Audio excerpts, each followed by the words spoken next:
Assalamualaikum warahmatullahi wabarakatuh.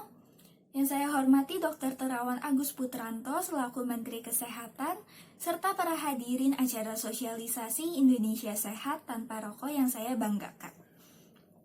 Puji dan syukur kita ucapkan kepada Tuhan Yang Maha Esa, berkat rahmat dan hidayahnya, kita masih dapat berkumpul bersama di ruangan ini.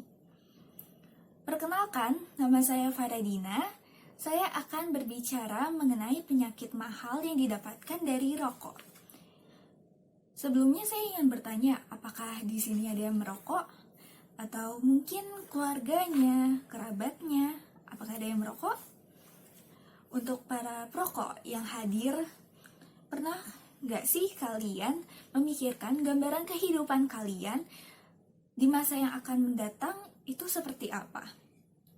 Apakah ada yang mau bantu jawab? Nanti bakalan ada hadiahnya kok, tenang aja. Terima kasih kepada saudara yang telah bantu menjawab. Jawabannya sangat keren sekali. Semoga saudara tetap sehat dan sukses selalu. Nah, mari kita mulai. Penyakit mahal dari rokok itu apa sih? Pertama-tama, saya akan menjelaskan apa itu rokok. Jadi, rokok adalah gulungan tembakau yang dibungkus oleh daun nipah atau kertas. Cara penggunaannya itu dengan cara dibakar dan dihisap. Ketika kita mendengar kata rokok, mungkin kita akan langsung berpikir kalau itu hal yang biasa yang ada di Indonesia dan mungkin menjadi sebuah kebutuhan bagi sekelompok orang. Dan faktanya ini perokok di Indonesia itu sangat beragam. Dimulai dari pelajar seperti siswa SMA, mahasiswa, terus orang dewasa, bahkan orang lanjut usia pun masih ada yang merokok. Coba, ada yang mau bantu jawab atau cerita sedikit sejak kapan yang perokok hadir di sini memulai karir rokoknya? Ada yang mau bantu jawab? Terima kasih sudah ikut berpartisipasi. Nah, berdasarkan riset kesehatan dasar tahun 2018, perokok di Indonesia ini yang berusia 15 tahun ke atas itu sebesar 33,8%. Nah, dari jumlah tersebut kita bisa ngambil kesimpulan juga kalau perokok di Indonesia ini banyak banget. Menurut saya itu kenapa perokok di Indonesia itu masih banyak? Karena 3 faktor. Yang pertama, harga rokok di Indonesia itu relatif murah jika dibandingkan negara lain.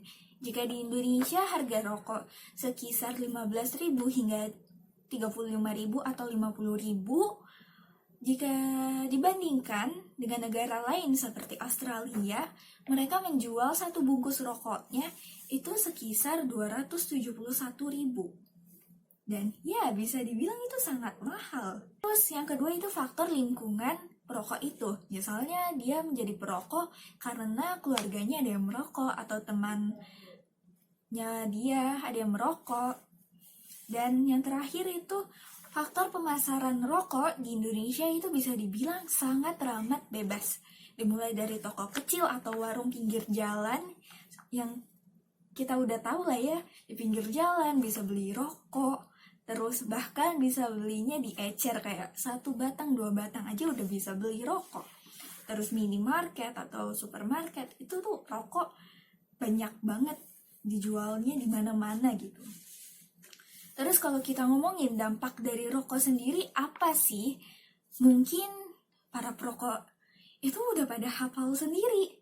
Karena di bungkus rokoknya tuh tertulis, merokok dapat menyebabkan kanker, serangan jantung, impotensi, dan gangguan kehamilan serta janin. Dan perlu kita ingat lagi, dampak dari rokok tersebut tidak hanya untuk perokok aktif saja, tetapi untuk perokok pasif juga memiliki ancaman mengalami gangguan fungsi dan kanker pada organ tubuh mereka. Nah, kalau kita kembali lagi ke penyakit mahal yang dari rokok itu apa sih? Jadi di sini saya mau berbagi sedikit kisah yang terjadi di keluarga saya, lebih tepatnya itu ayah saya. Jadi saya ini terlahir dari keluarga yang sederhana. Dalam artian untuk kebutuhan sehari-hari itu cukup lah. Dan ayah saya seperti laki-laki pada umumnya, beliau merokok dari semasa mudanya hingga usia 51 tahun. Ketika pada tahun 2014, beliau terkena serangan jantung.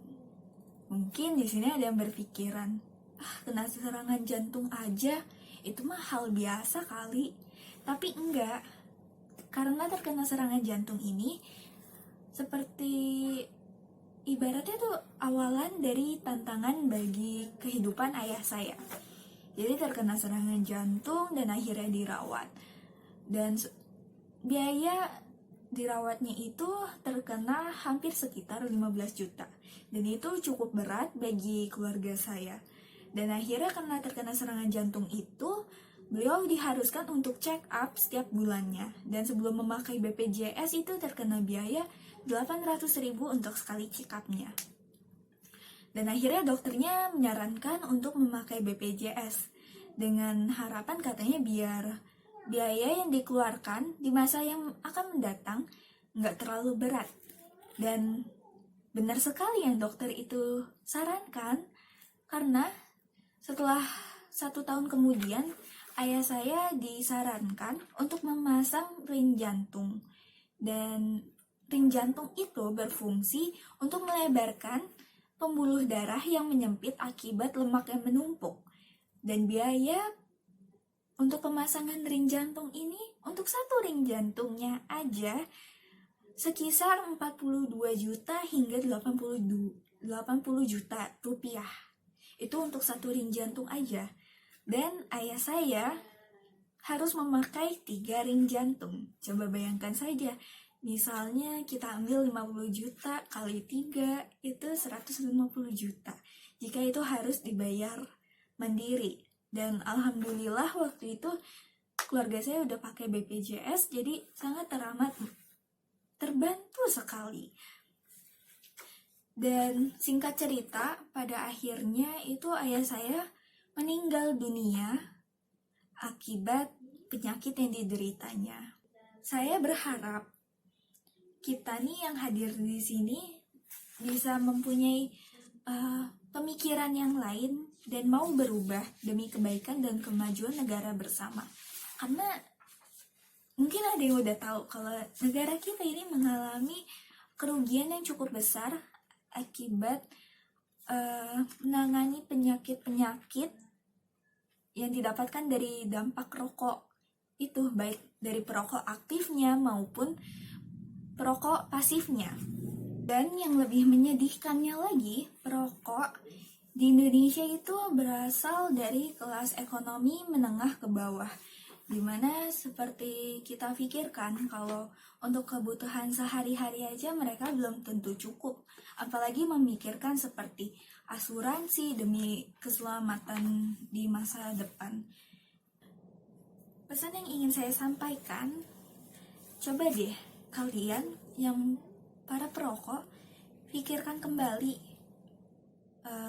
saya merokok sekarang itu apa ya dampaknya di masa yang akan datang. Dan saya harap dari pihak pemerintah memiliki hal atau tindakan tegas untuk mengurangi perokok di Indonesia agar bisa mengurangi jumlah kematian yang disebabkan oleh rokok. Saya harap pesan yang saya sampaikan hari ini bisa kalian sampaikan kembali kepada teman-teman kalian, keluarga kalian, karena saya nggak mau hal yang terjadi di keluarga saya terulang lagi di keluarga Indonesia yang lainnya. Sekian dan terima kasih. Salam sehat, salam bahagia. Wassalamualaikum warahmatullahi wabarakatuh.